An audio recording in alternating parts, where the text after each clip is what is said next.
Hi everyone, good afternoon and welcome again on Unacademy platform. I hope so आप लोगों को voice जो है वो क्लियर आ रही होगी। वॉइस और कनेक्टिविटी क्लियर है।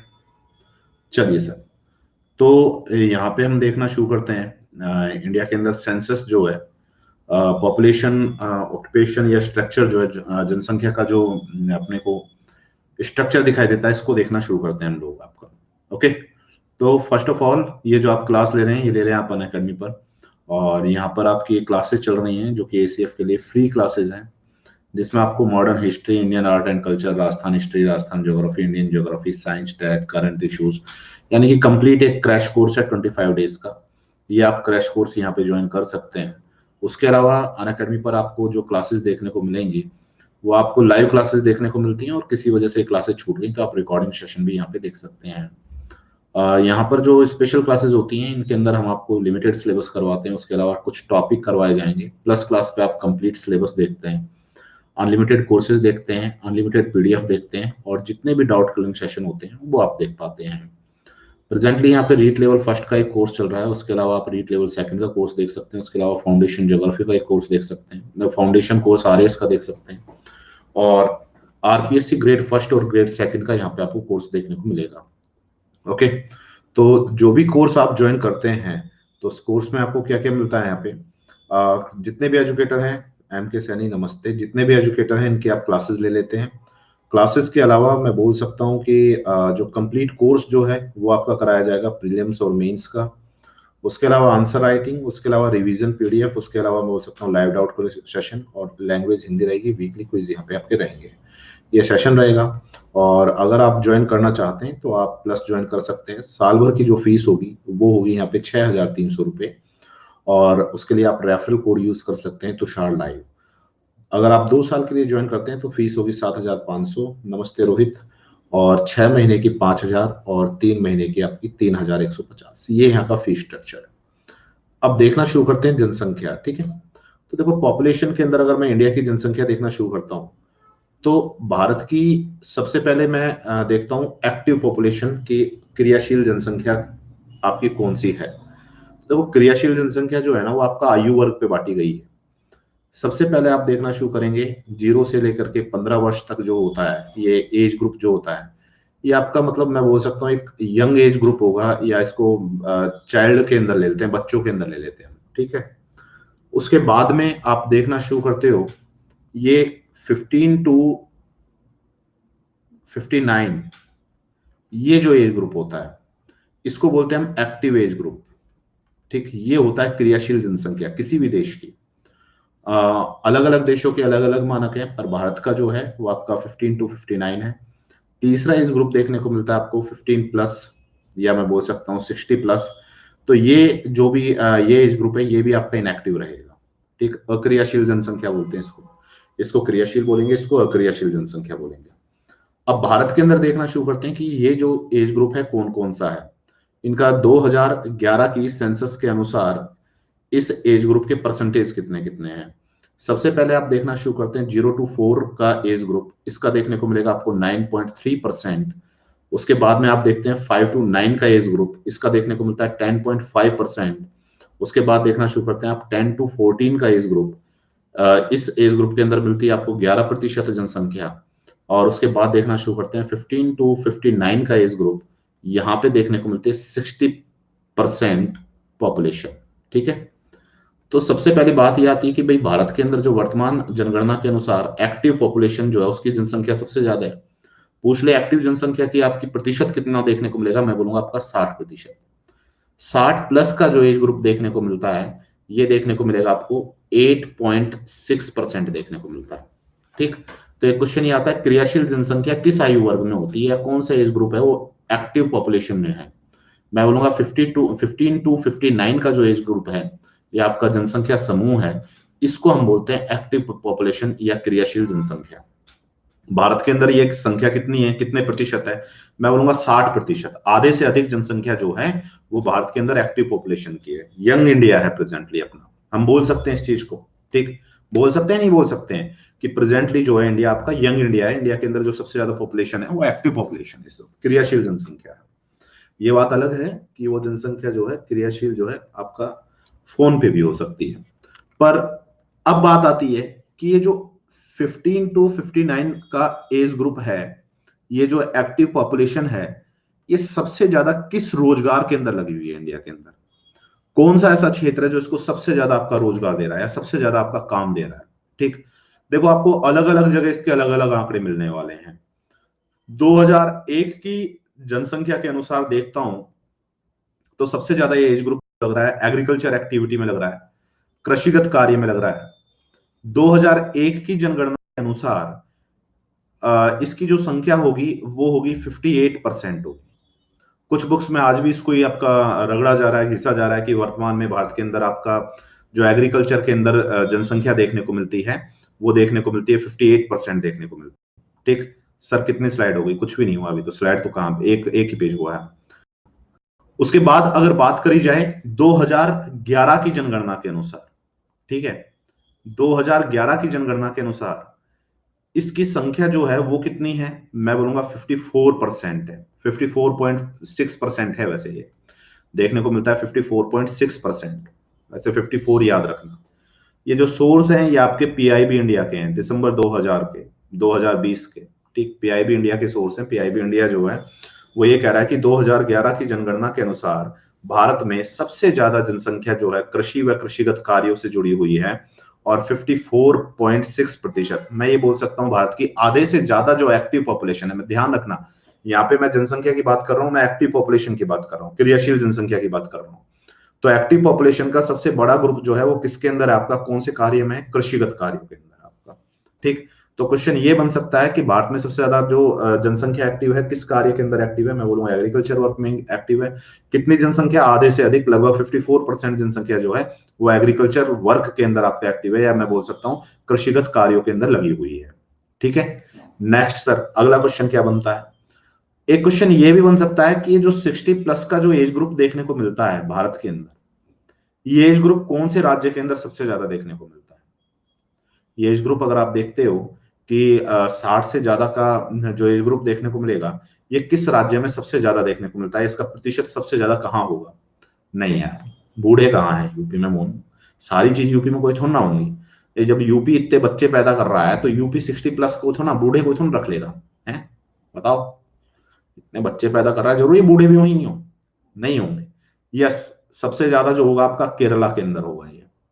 ये सबसे ज्यादा 60 प्लस का एज ग्रुप है, केरला के अंदर है, और मैं बोल सकता हूँ 12.6% है वहां की।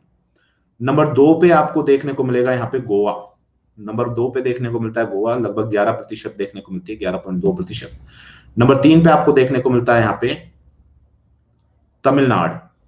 ठीक है, नंबर 3 पे देखने को मिलता है 60 प्लस में आपका तमिलनाडु। ये ध्यान रखना, समझ नहीं आ रहा था मुझे। अरे यार, सीधी सी बात यह है कि भारत के अंदर 60 से ज्यादा उम्र के बूढ़े कहाँ हैं? सीधा क्वेश्चन ये, 60 वर्ष की आयु से अधिक जनसंख्या वाले लोग किस राज्य में निवास करते हैं? सबसे ज्यादा बूढ़े किस राज्य में? या किसी 60%, 60 से अधिक आयु वाला जनसमूह है, सबसे ज्यादा कहाँ है? वहां ऐसा क्या है सर? वहां ऐसा मैं बोल सकता हूं आपका लाइफ एवरेज लाइफ रेट जो है वो वहां पे ज्यादा है। नियर अबाउट प्रेजेंट भारत की जो औसत आयु है भारतीयों की 68 वर्ष है। और एक कृषि टॉपिक कहाँ है? जनसंख्या है टॉपिक तो, है ना? यहाँ पे आपकी मैं बोल सकता हूँ वही आपकी मेडिकल फैसिलिटीज अच्छी होंगी, उसके अलावा मैं बोल सकता हूँ हेल्थ जो है यहाँ की अच्छी रहती है। अरे, अरे भगवान मेरे, मैं क्या बोल रहा हूँ? भारत के अंदर जनसंख्या बता रहा हूँ मैं, ठीक है, जनसंख्या बता रहा हूँ मैं। जनसंख्या के अंदर मैं बोल सकता हूँ कि जनसंख्या किस कार्य में लगी हुई है? क्या भारत के लोग ठाली बैठे हुए हैं क्या? किसी ना किसी काम में तो लगे होंगे। आप बोलोगे सर भारत के लोग जो है ठाली नहीं बैठे हैं, किस में लगे हैं? एग्रीकल्चर वर्क में लगे हैं आपका।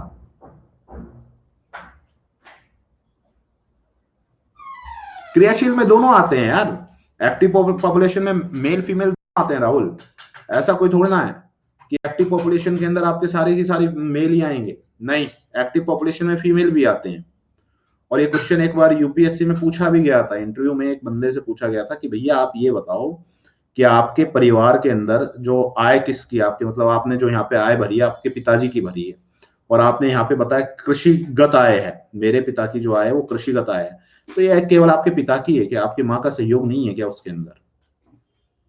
ऑब्वियस बात है। आपका एक्टिव पॉपुलेशन में, अब एक चीज बताओ, खेतों में काम जो है वो पुरुष ही करते हैं क्या, महिला नहीं करती हैं क्या? आप राजस्थान में देख लो, महिलाएं नहीं करती हैं अपने काम?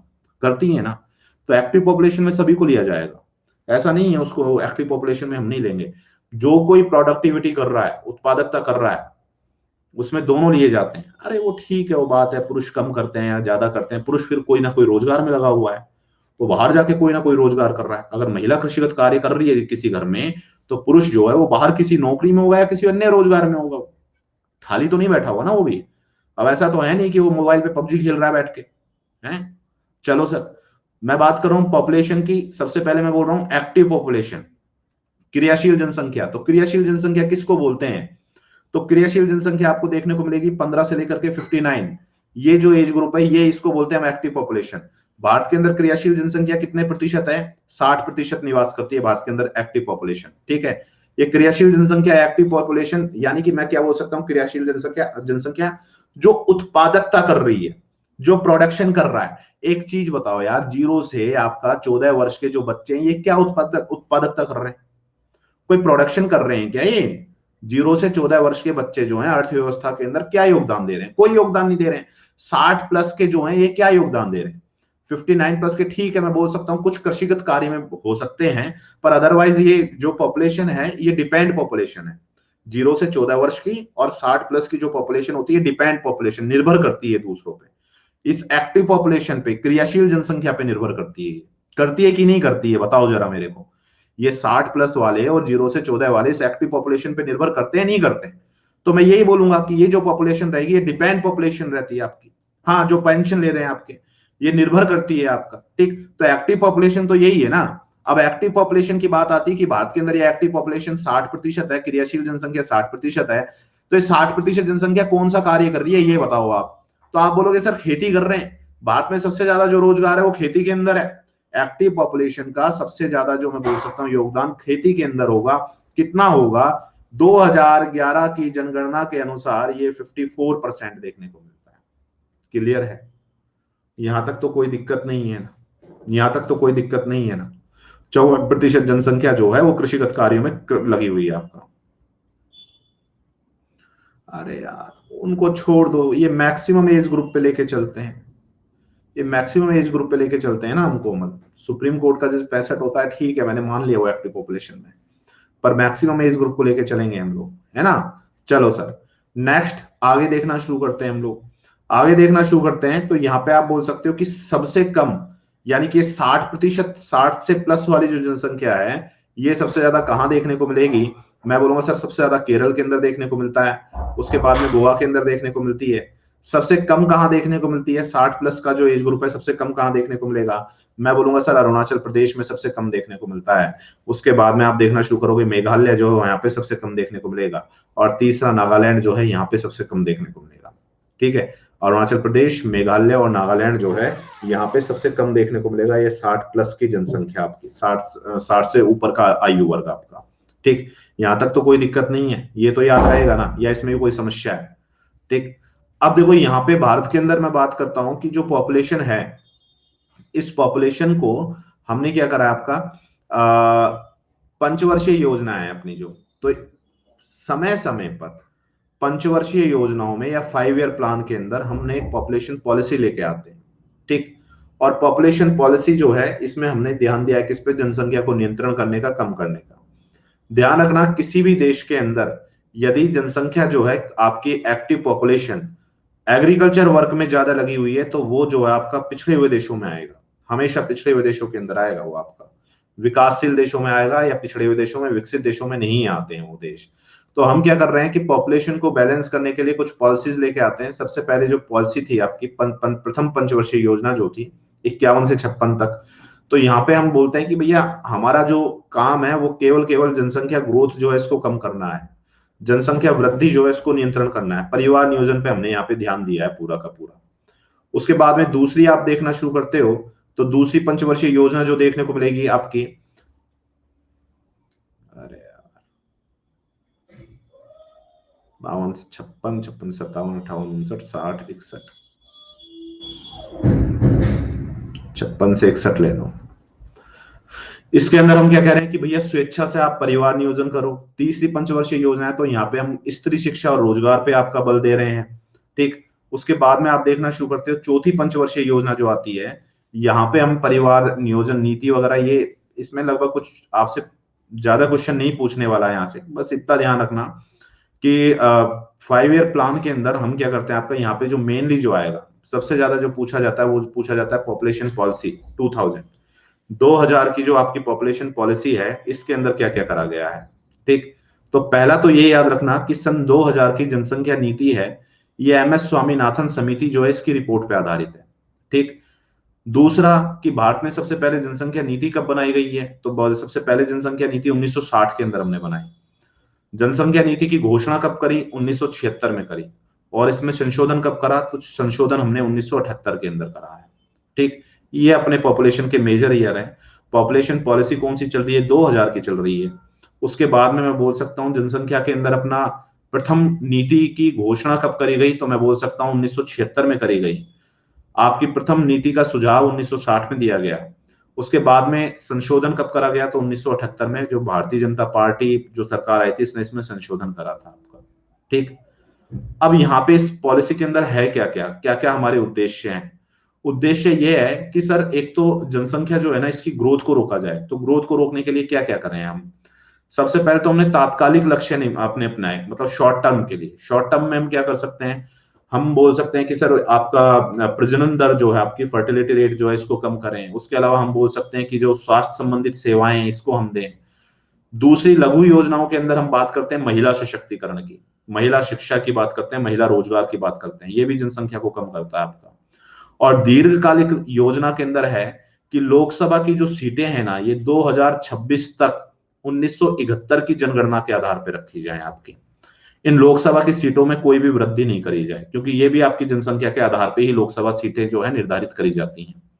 देन आगे देखना शुरू करते हैं, आपका 2045 तक हमने लक्ष्य रखा था कि जनसंख्या जो है भारत की स्थिर कर दी जाए, पर बीच बीच में समीक्षा हुई है। समीक्षा के बाद अब आपसे क्वेश्चन ही पूछ ले कि सन 2000 की जनसंख्या नीति के अनुसार भारत की जनसंख्या स्थिर करने की जो लक्ष्य रखा गया है वो कौन से वर्ष का रखा गया है। मैं बोलूंगा सर 2045 का लक्ष्य रखा है हमने। ठीक, 2045 का लक्ष्य रखा था। बाद में हमने समीक्षा करी, हमें पता लगा 2010 में कि भैया लक्ष्य जो है प्राप्त करना मुश्किल है। तो 2010 में हमने कह दिया कि भैया इसको 2070 कर दो।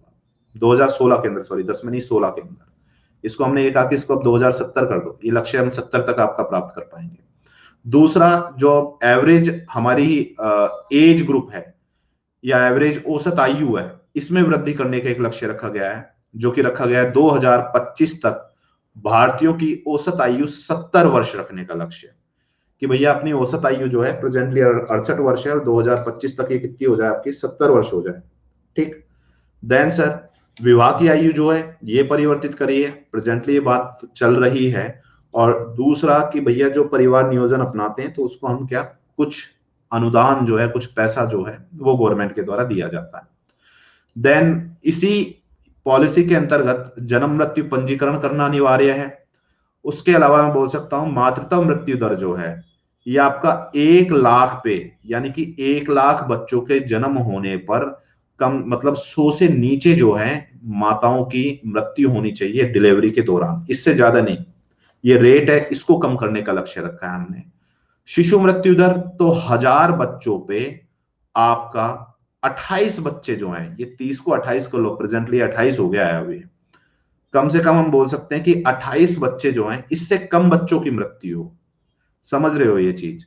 भाई जनसंख्या को नियंत्रित कैसे करा जाए आपका, मान लो भारत के अंदर 1000 बच्चे जन्म ले रहे हैं और 1000 बच्चों के अंदर से आपके 200 बच्चे अगर उनकी मृत्यु हो जाती है, तो किसी के अगर बच्चा होगा तो वो एक बच्चे पे रुक जाएगा क्या? उसको ये ही नहीं पता है कि ये बच्चा मेरा जीवित रहेगा या नहीं रहेगा। तो कम से कम ये तो करेगा ना, मतलब सिक्योरिटी के लिए कम से कम 3 बच्चे या 2 बच्चे करेगा वो, कि यार 2-3 तो ठीक है। मान लो पहले बीच में आपकी भारत के अंदर स्वतंत्रता पश्चात जनसंख्या वृद्धि होने का कारण क्या था? भाई लोगों के आप देख रहे हो 8-8 बच्चे, 10-10 बच्चे। तो उससे पूछा गया कारण कि भाई क्या कारण है? बोले सर इनकी आयु जो ज्यादा रहती ही नहीं है। कुछ बच्चे जो है वो 5 वर्ष की आयु से पहले पहले ही आपके खत्म हो जाते हैं, एक्सपायर हो जाते हैं। तो हमें कम से कम यहाँ पे सिक्योरिटी तो रहे। हमारे मान लो 6 बच्चे हैं, 8 बच्चे हैं, तो 8 में से 3 बच्चे तो हमारे शेष रहे, 5 बच्चे तो हमारे शेष रहे। या मान लो हमने 4 बच्चे कर लिए तो 2 बच्चे तो शेष रहे। तो इसीलिए जो है ये शिशु मृत्यु दर है, इसको कम करा जा रहा है। हमारा लक्ष्य ये है कि शिशु मृत्यु दर 1000 पे 28 से कम हो जाए। ठीक है, हेल्थ फैसिलिटी बढ़ा दी गवर्नमेंट ने आपका। देन इसी के अंतर्गत हमने क्या करा है, 14 वर्ष के बच्चों को अनिवार्य और निशुल्क शिक्षा प्रदान करी है। और माध्यमिक और प्राथमिक स्तर पर जो इनकी ड्रॉप रेट है, स्कूल छोड़ने की जो ड्रॉप रेट है, इसको 20% तक कम करा जाए। ये हमने कुछ लक्ष्य यहाँ पे रखे हैं आपका। ठीक, नेक्स्ट जनसंख्या आयोग की बात करते हैं। तो जनसंख्या आयोग 11 मई 2000 को आपका प्रधानमंत्री की अध्यक्षता में राष्ट्रीय जनसंख्या आयोग का गठन करा गया है। तो एक ये क्वेश्चन बन सकता है कि राष्ट्रीय जनसंख्या आयोग का अध्यक्ष कौन होता है? तो आप बोलोगे राष्ट्रीय जनसंख्या आयोग का अध्यक्ष जो होता है वो प्रधानमंत्री देखने को मिलता है। ठीक, और 11 जुलाई जो है जनसंख्या दिवस के रूप में मनाया जाता है। यहां तक तो कोई दिक्कत नहीं है, यहां तक तो कोई दिक्कत नहीं है। अब देखो भारत के अंदर कुछ जनसंख्या जो है आपका धर्म के अनुसार पूछ ली जाती है कि जनसंख्या धार्मिक जनसंख्या किसकी कौन सी है, या मैं बोल सकता हूं इनकी वृद्धि दर कितनी रही है, या इनका लिंग अनुपात कितना है। अगर भारत के टोटल लिंग अनुपात की बात करी जाए 2011 के लिंग अनुपात की, सेक्स रेशियो की, तो ये है 943 और अब तक का सबसे तेज वृद्धि दर रही है। 2001 की आप वृद्धि जो सेक्स रेशियो की बात करते हो तो वो देखने को मिलता है 933 और 2011 का 943। दोनों में अंतर कितने का आ रहा है? +10 का। ये बोल सकते हो कि भारत के अंदर जो सेक्स रेशियो है वो आपका 943 है, यानी कि प्रत्येक 1000 पुरुषों पर 943 महिलाएं हैं। उसके अलावा मैं ये भी बोल सकता हूं भारत की जो ग्रोथ रेट रही है वो रही है कितनी आपकी 17.7% जो है ये भारत की इस बार हमें देखने को मिलती है, क्या ग्रोथ रेट देखने को मिलती है। यहाँ पे आप देखिए, अगर मैं बात करता हूं हिंदुओं की, मतलब इसको हम देखते हैं धर्म के अनुसार, तो धर्म के अनुसार आप देखना शुरू करते हैं तो आपको जो दशकीय वृद्धि देखने को मिलती है हिंदू पॉपुलेशन में वो देखने को मिलती है 16.8। और यहां पे आप देख सकते हो लिंग अनुपात जो है ये है 931, मुस्लिम लिंग अनुपात है 936, ईसाई लिंग अनुपात है 1006, सिख लिंग अनुपात देखने को मिलता है आपको 893, बौद्ध लिंग अनुपात 953 और जैन लिंग अनुपात 940। अब ये इतनी महाभारत हमने देखी क्यों है? ये इसलिए देखिए, आपसे ये पूछ लिया जाए कि भारत के अंदर कुल लिंग अनुपात कितना, मैं बोलूंगा 943। भारत के अंदर किस धर्म में सबसे ज्यादा लिंग अनुपात है?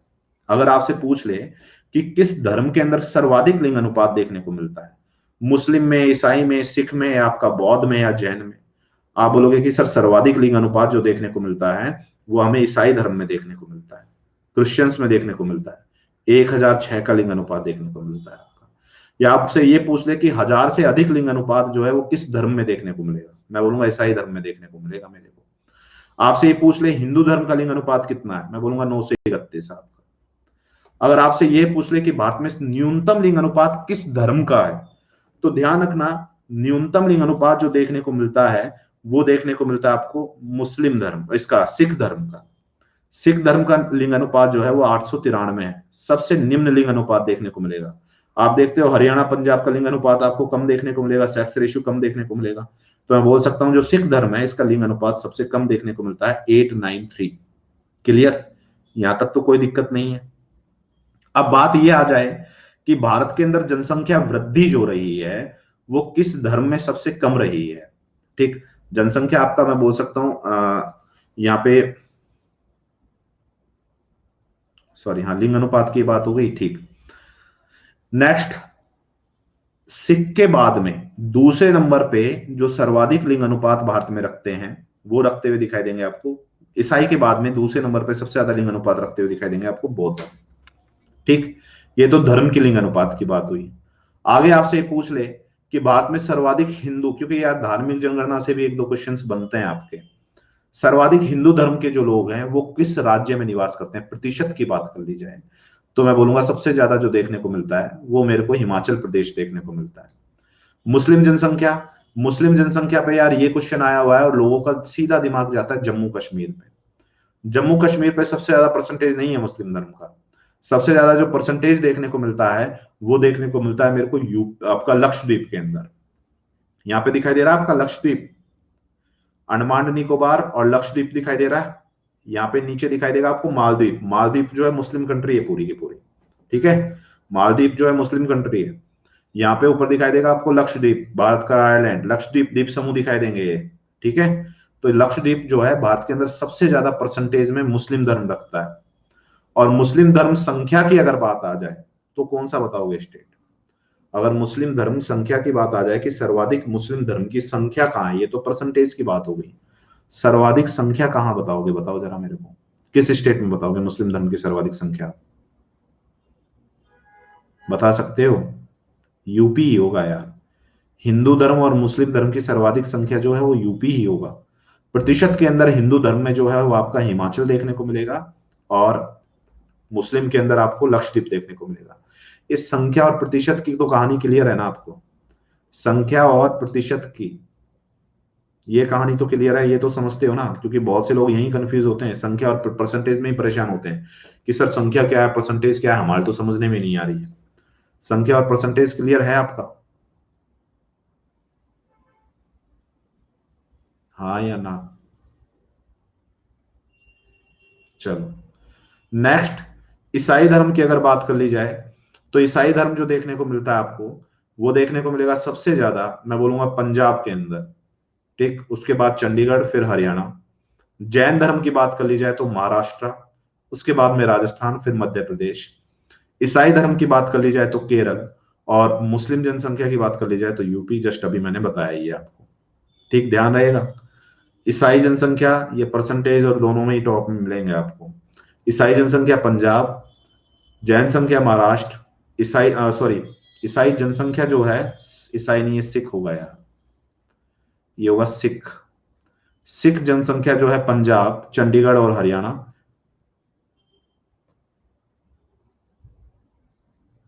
यार पटवारी के मैं क्या ही बताऊं कब आएगी, मैं क्या बताऊं इसके बारे में आपको, ठीक। अच्छा इसके अंदर मेरे को कुछ क्वेश्चंस बता दो आप। अगर आपसे पूछ ले 2011 की जनगणना के अनुसार किस राज्य में नगरीय जनसंख्या का प्रतिशत जो है वो न्यूनतम है आपका, ठीक। नगरीय जनसंख्या का प्रतिशत जो है वो किस राज्य में सबसे कम देखने को मिलेगा, यानी कि ग्रामीण जनसंख्या का प्रतिशत जो है वो अधिक देखने को मिलता है, कौन सा राज्य होगा?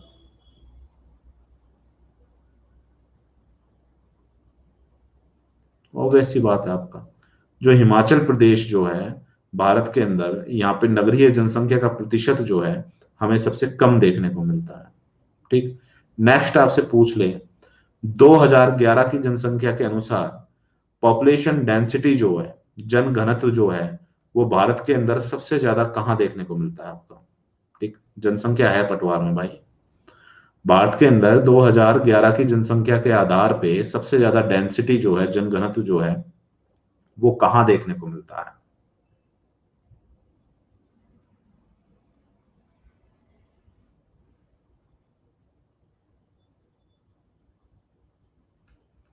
सबसे ज्यादा जनघनत्व जो है वो आपको बिहार के अंदर देखने को मिलता है। सबसे ज्यादा जनसंख्या आपको यूपी में निवास करती हुई दिखाई देती है, यूपी, फिर उसके बाद महाराष्ट्र, फिर उसके बाद में बिहार। और डेंसिटी की बात करता हूं तो सबसे ज्यादा जो डेंसिटी जो देखने को मिलेगी, जनघनत्व देखने को मिलता है, वो बिहार के अंदर देखने को मिलता है आपका, ठीक है।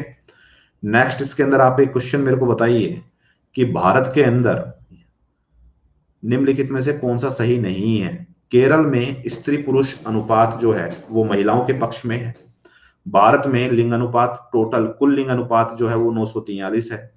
चंडीगढ़ में लिंग अनुपात जो है वो भारत के अंदर सबसे कम है। और पौंडुचेरी के अंदर स्त्री पुरुष अनुपात जो है वो महिलाओं के पक्ष में है। बताइए इसमें कौन सा सा सही नहीं है, कौन सा कथन आपका सही नहीं है?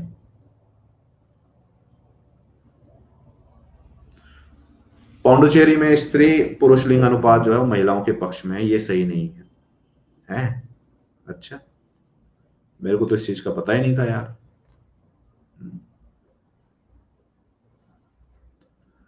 इसका चंडीगढ़ का लिंग अनुपात पता है क्या कितना है? चंडीगढ़ का लिंग अनुपात पता है आपको कितना है?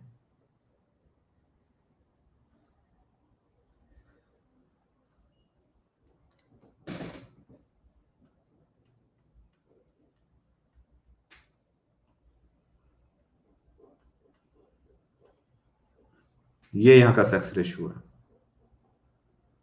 ठीक, नेक्स्ट आगे की बात कर ली जाए। चंडीगढ़ में लिंग अनुपात देश का सबसे कम है। ये आप कह रहे हो कि हाँ सर ये तो सही हो सकता है इसके अनुसार तो, पर ये भी सही नहीं होगा। क्यों नहीं होगा? अगर भारत के अंदर मैं लिंग अनुपात देखना शुरू करता हूं, इसके ऊपर मेरे को एक देखने को मिलता है आपका,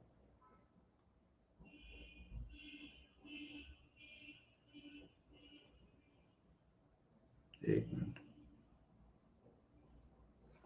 879 है और चंडीगढ़ का मेरे को देखने को मिलता है आपका 818 देखने को मिलता है। महिलाओं के पक्ष में है, महिलाओं के पक्ष में है। रुक जाओ रुक जाओ, ये तो सारे ही सही हैं यार, ये सारे ही सही हैं, ये सारे ही सही हैं, ये सारे के सारे सही हैं इसमें। हरियाणा का देखने को मिलता है। अगर पूछ लिया जाए राज्य, अगर यहाँ पे राज्य लगाता ना तो ये गलत होता आपका। यस, अगर राज्य लगाता, चंडीगढ़ का सबसे कम है आपका, अगर राज्य लगाता तो ये आपका देखने को मिलता आपका।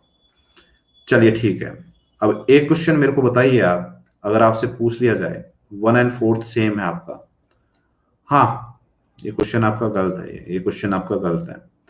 अगर आपसे क्वेश्चन पूछ लिया जाए कि भारत के अंदर निम्नलिखित में से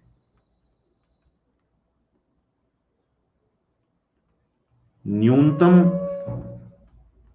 महिला शिक्षा किस राज्य में है, न्यूनतम महिला साक्षरता की अगर बात कर ली जाए, लिटरेसी की बात कर ली जाए, तो ये किस राज्य में है? बिहार के अंदर है, यूपी के अंदर है, राजस्थान के अंदर है, या आपसे पूछ ले चौथा हरियाणा के अंदर है आपका? बताइए, न्यूनतम महिला शिक्षा जो है वो किस राज्य में है? बिहार में है, यूपी में है, राजस्थान में है, या हरियाणा में है?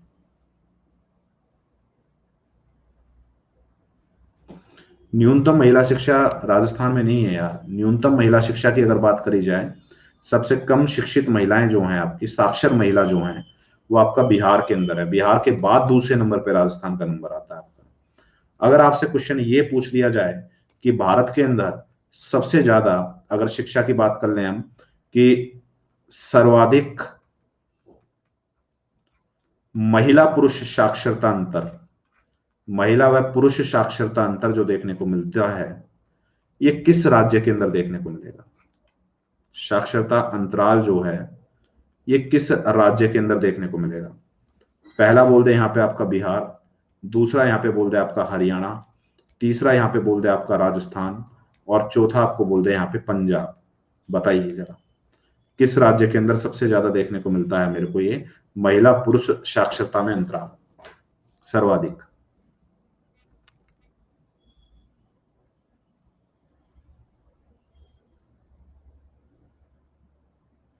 सबसे ज्यादा मेरे को जो देखने को मिलता है, ये देखने को मिलेगा आपका किसमें? राजस्थान राज्य के अंदर महिला पुरुष जो शिक्षा अंतराल जो है सबसे ज्यादा भारत के अंदर आपका राजस्थान में देखने को मिलेगा।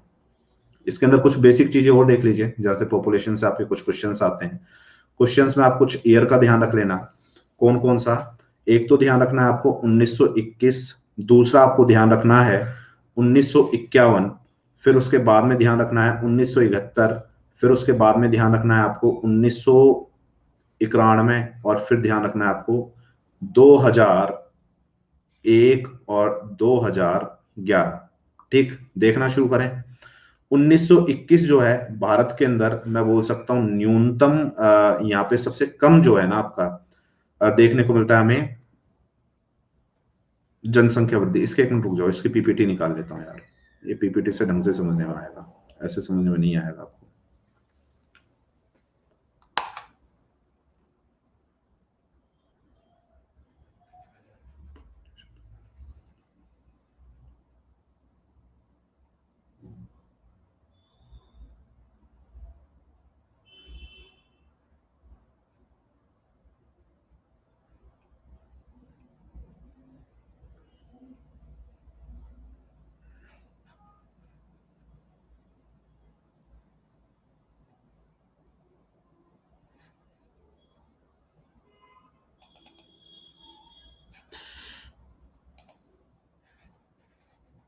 0.31 था ये, 0.31 था आपका।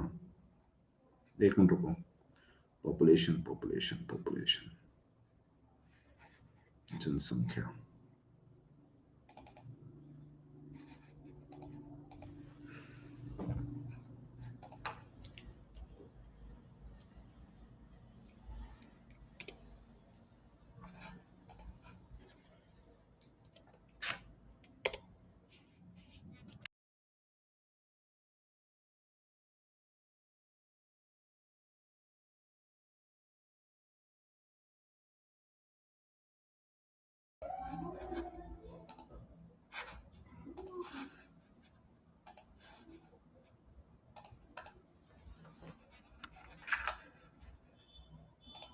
यहाँ पे आ जाओ, ये एक बार ये डेटा देख लो सारे के सारे आप।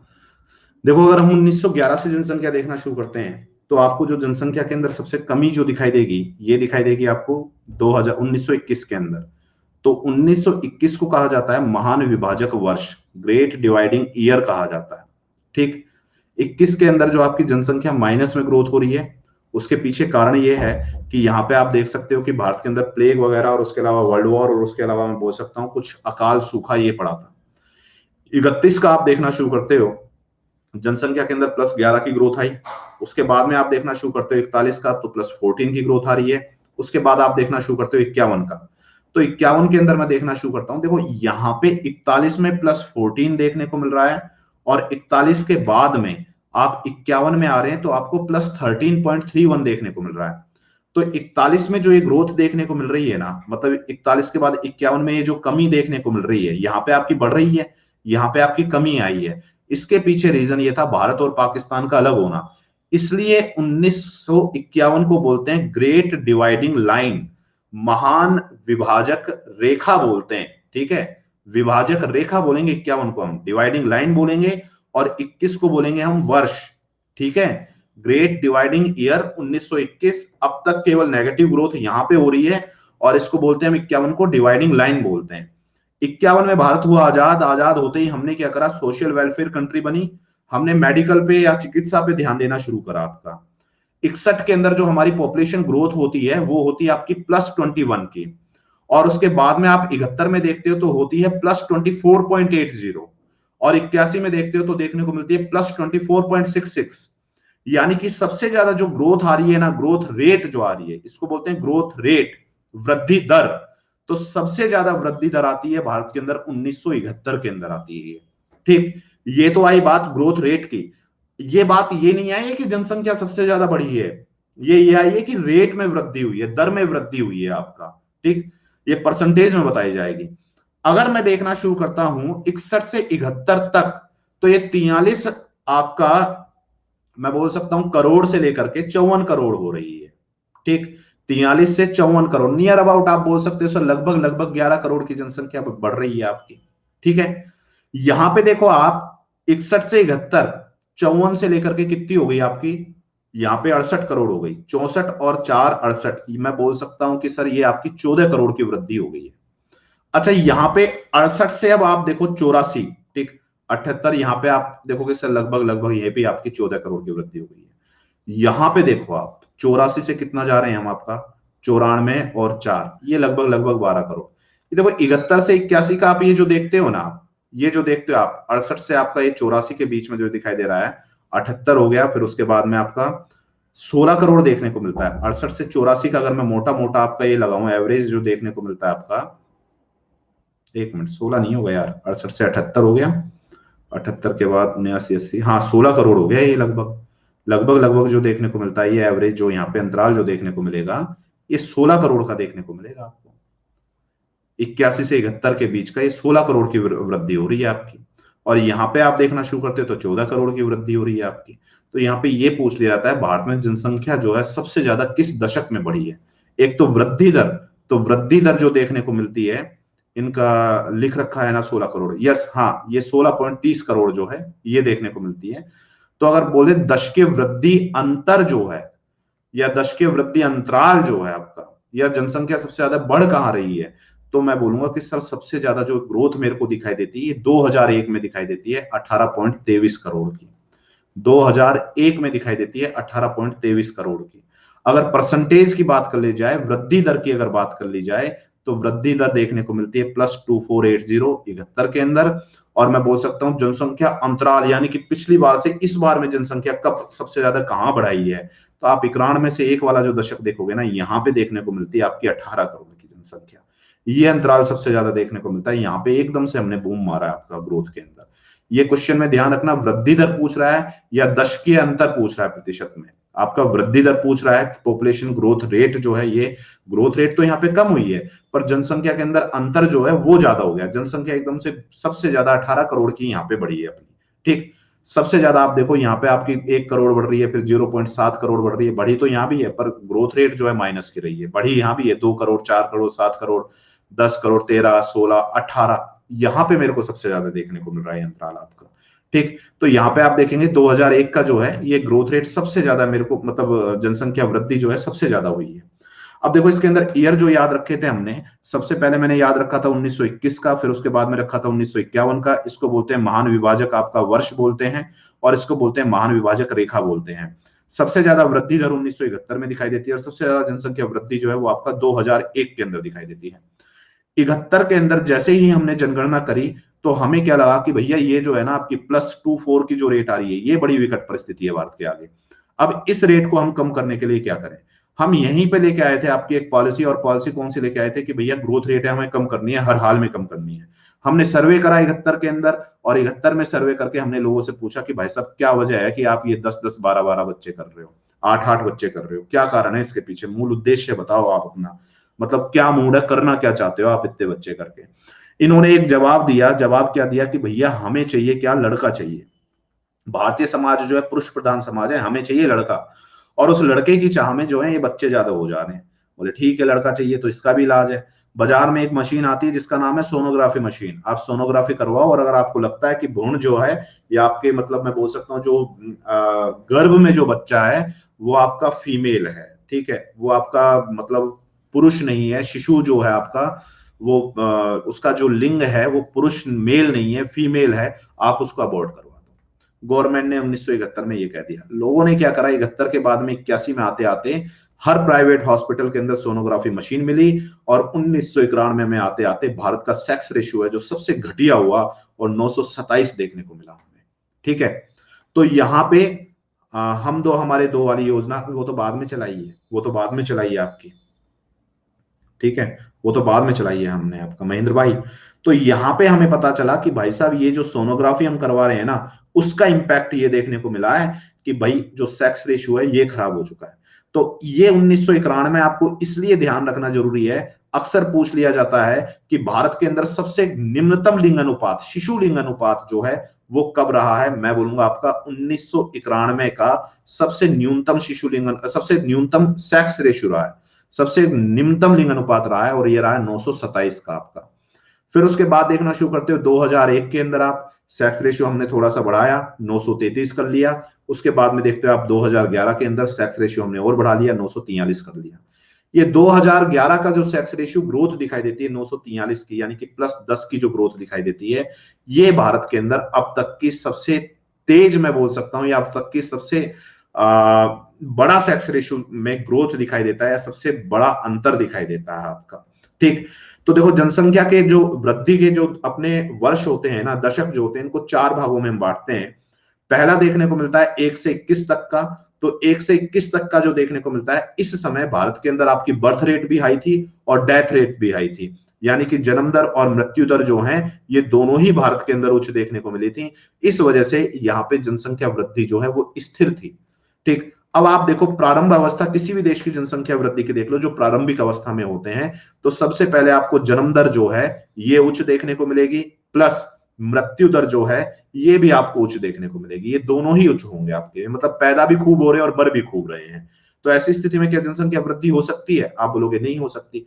मैं बोलूंगा कोई ऐसा देश है यार, वहां पे है ना आपके 1000 बच्चे पैदा होते हैं, 1000 में से 200 मर जाते हैं, और सामान्यतः व्यक्तियों की जो आयु देखने को मिलती है वो मेरे को 58 वर्ष देखने को मिलती है, या हद मार के कुछ लोग तो 45 वर्ष की आयु में भी मर जाते हैं। आप बोलोगे सर पिछड़ा देश होगा, मेडिकल फैसिलिटी जो है वहां की बिल्कुल घटिया है, ठीक। वो जो देश है आपका पॉपुलेशन पे ध्यान नहीं दे रहा है, अपनी जनसंख्या जो जनसंख्या रिसोर्स जो है, संसाधन जो है उस पर ध्यान ही नहीं दे रहा है, या फिर उस देश पे इतना पैसा नहीं है कि वो मेडिकल फैसिलिटी बिल्ड कर पाए, पिछड़ा देश है वो।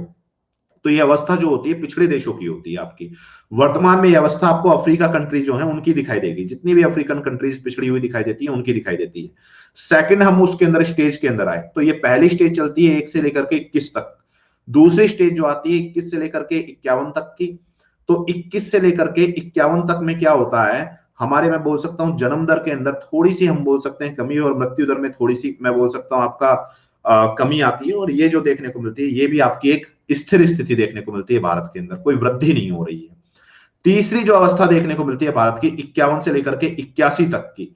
भारत आजाद हुआ, मेडिकल फैसिलिटी है जो भारत के अंदर काफी अच्छी हो गई है। मेडिकल फैसिलिटी अच्छी हो गई है तो सर जन्म दर जो है ना ये तो अभी भी हाई रहेगी, ये तो अभी भी उच्च रहेगी, पर मृत्यु दर जो है, जो आपकी डेथ रेट जो है ये कम हो जाएगी। अब देखो किसी देश में मेडिकल फैसिलिटी अपनी बढ़ा ली है, जन्म दर उसकी अच्छी हो गई है, मतलब बच्चे जो है अब 200 बच्चे, 1000 बच्चे जन्म ले रहे हैं, उसके ऊपर आप देखोगे 100 की मृत्यु हो रही है, 900 जो है जीवित बच रहे हैं। हेल्थ फैसिलिटी की वजह से उनकी एज जो है वो बढ़ चुकी है। भारत के अंदर जो मैक्सिमम पॉपुलेशन है वो गांवों से शहरों की तरफ जा चुकी है। ठीक, शहरों की तरफ जा चुकी है तो उसको मेडिकल फैसिलिटी अच्छी मिलने लगी है। तो ऐसी अवस्था में आपको क्या देखने को मिलता है कि जनसंख्या जो है बहुत तेजी से बढ़ती है, और इसी को ही हम बोलते हैं पॉपुलेशन ब्लास्ट। तो पूछा जाता है कि निम्नलिखित में से कौन से दशक जो है जनसंख्या वृद्धि के दशक कहलाए जाते हैं। तो यह कौन सी अवस्था है जनसंख्या वृद्धि की अवस्था है 1951 से लेकर के 81 तक की, जहां पे बर्थ रेट हाई होगी, डेथ रेट आपकी लो हो जाएगी। और इसके अंदर भी स्पेशली दशक बोला जाता है 1971 का। 1961 से 71 का जो है सबसे तेजी से हमने ग्रोथ करके दिखाई थी यहाँ पे वर्ल्ड में। फिर उसके बाद में देखना शुरू करते हैं 1981 से लेकर के वर्तमान तक, यानी कि 2011 तक। यहाँ पे क्या हो रहा है, अब इस बर्थ रेट को हम कंट्रोल कर चुके हैं, यानी कि जन्म दर जो है भारत के अंदर क्या हो गई है, कम हो गई है। और मृत्यु दर भी जो है ये आपकी क्या हो गई है, कम हो गई है।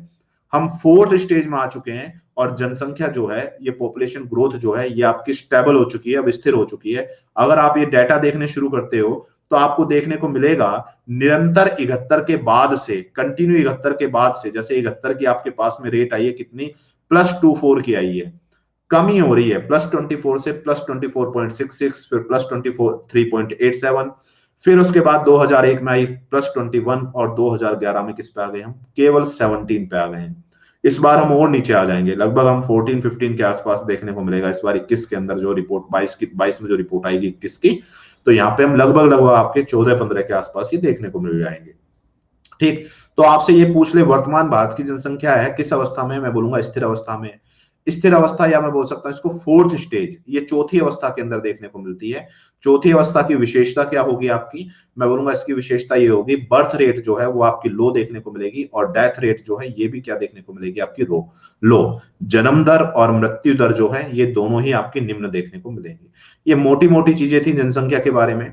नेक्स्ट आप एक काम करना, कल जो है ना टोटल मैं इसके अंदर पॉपुलेशन के ही एमसीक्यू करवाऊंगा, और नियर अबाउट 60 क्वेश्चन इसके जनसंख्या के करवाऊंगा। लगभग मैं जो जितने भी अब तक जितने भी एग्जाम में जिस स्टेट में आए हुए हैं वो क्वेश्चन मैं यहाँ पे करवाऊंगा। सुमित भैया नमस्ते, ठीक है। बाकी कौन कंटेंट में इंटरेस्ट तो है नहीं यार अपना, है तो एमसीक्यू ही करवा लें। शाम को क्लास में अभी शेड्यूल करता हूँ राहुल, ठीक, अभी मैं देखो शेड्यूल करता हूँ मैं। तो नेक्स्ट यहाँ पे देखने को मिलता है आपको, अगर आप ये जो कोर्सेज देखना चाहते हैं, जो भी कोर्सेज हैं आप, ये एसीएफ के कोर्सेज हैं, फ्री क्लासेज चल रही हैं, आप इनको देख सकते हैं। जो आपकी तैयारी है इसको आप घर बैठे पूरी की पूरी कर सकते हैं यहाँ पे, ओके। और कंटेंट जो है पूरा हम यहाँ पे प्रोवाइड करवा रहे हैं आपका। और कंप्लीट अगर आप कोर्स लेना चाहते हैं अकेडमी पर तो आप रेफरल कोड जो है तुषार लाइव यूज कर सकते हैं, स्पेशल क्लास इनका बेनिफिट उठा सकते हैं। तो फिर मिलते हैं एक नेक्स्ट सेशन में कल शाम को, टॉपिक शाम को परिवहन करवाऊंगा मैं। तो फिर मिलते हैं एक नेक्स्ट सेशन में, तब तक के लिए thank you, goodbye and have a nice day.